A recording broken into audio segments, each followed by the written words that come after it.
شروع اللہ کا نام لے کر جو بڑا مہربان نہایت رحم والا ہے۔ الف لام را، یہ اللہ کی کتاب اور قرآن روشن کی آیتیں ہیں۔ کسی وقت کافر لوگ آرزو کریں گے کہ اے کاش وہ مسلمان ہوتے۔ اے نبی، ان کو ان کے حال پر رہنے دو کہ کھا پی لیں اور فائدے اٹھا لیں، اور لمبی لمبی آرزویں ان کو دنیا میں مشغول کیے رکھیں۔ آخر کار ان کو اس کا انجام معلوم ہو جائے گا۔ اور ہم نے کوئی بستی ہلاک نہیں کی مگر اس کا وقت مقرر لکھا ہوا تھا۔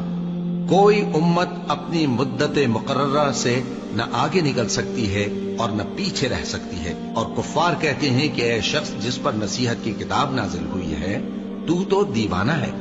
اگر تو سچا ہے تو ہمارے پاس فرشتوں کو کیوں نہیں لے آتا؟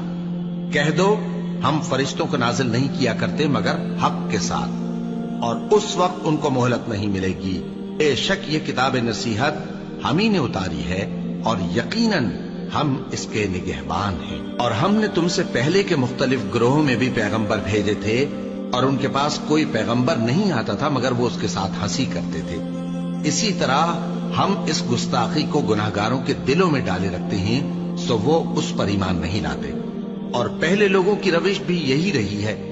اور اگر ہم آسمان کا کوئی دروازہ ان پر کھول دیں اور وہ اس میں چڑھنے بھی لگے تو بھی وہ یہی کہیں کہ ہماری آنکھیں باندھ دی گئی ہیں، بلکہ ہم پر جادو کر دیا گیا ہے۔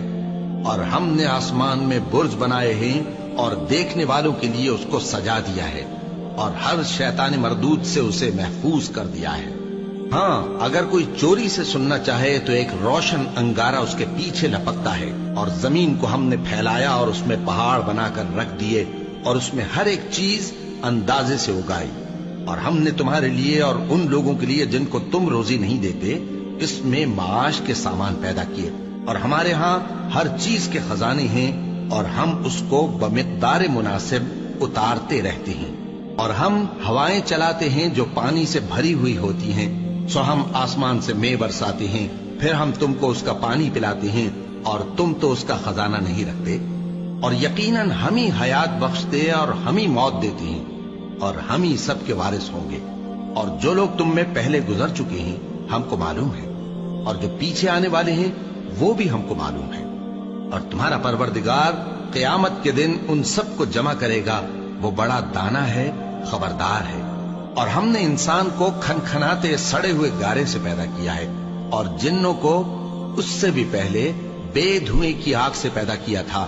اور وہ وقت قابل ذکر ہے جب تمہارے پروردگار نے فرشتوں سے فرمایا تھا کہ میں کھنکھناتے سڑے ہوئے گارے سے بشر بنانے والا ہوں، بس جب میں اس کو درست کر لوں اور اس میں اپنی طرف سے روح پھونک دوں تو اس کے آگے سجدے میں گر پڑنا۔ چنانچہ فرشتے تو سب کے سب سجدے میں گر پڑے مگر شیطان کہ اس نے سجدہ کرنے والوں کے ساتھ ہونے سے انکار کیا۔ فرمایا اے ابلیس، تجھے کیا ہوا کہ تو سجدہ کرنے والوں میں شامل نہ ہوا؟ اس نے کہا میں ایسا نہیں ہوں کہ انسان کو جس کو تو نے کھنکھناتے سڑے ہوئے گارے سے بنایا ہے سجدہ کروں۔ فرمایا یہاں سے نکل جا کہ اب تو مردود ہے، اور تجھ پر قیامت کے دن تک لعنت برسے گی۔ اس نے کہا کہ پروردگار مجھے اس دن تک مہلت دے جب لوگ مرنے کے بعد زندہ کیے جائیں گے۔ فرمایا اچھا، سو تجھے مہلت دی جاتی ہے وقت مقرر یعنی قیامت کے دن تک۔ اس نے کہا کہ پروردگار جیسا تو نے مجھے بھٹکا دیا ہے میں بھی زمین میں لوگوں کے لیے گناہوں کو آراستہ کر کے دکھاؤں گا اور سب کو بہکاؤں گا۔ ہاں، ان میں جو تیرے خاص بندے ہیں ان پر میرا قابو چلنا مشکل ہے۔ فرمایا کہ مجھ تک پہنچنے کا یہی سیدھا رستہ ہے، جو میرے خاص بندے ہیں ان پر تجھے کچھ قدرت نہیں کہ ان کو گناہ میں ڈال سکے۔ ہاں، بد راہوں میں سے جو تیرے پیچھے چل پڑے، اور ان سب کے وعدے کی جگہ جہنم ہے۔ اس کے 7 دروازے ہیں، ہر ایک دروازے کے لیے ان میں سے الگ الگ حصہ ہے۔ جو متقی ہیں وہ باغوں اور چشموں میں ہوں گے۔ ان سے کہا جائے گا کہ ان میں سلامتی اور امن و اطمینان سے داخل ہو جاؤ، اور ان کے دلوں میں جو کدورت ہوگی ہم اسے نکال دیں گے، گویا بھائی بھائی مسندوں پر ایک دوسرے کے سامنے بیٹھے ہوں۔ نہ ان کو وہاں کوئی تکلیف پہنچے گی اور نہ وہ وہاں سے نکالے جائیں گے۔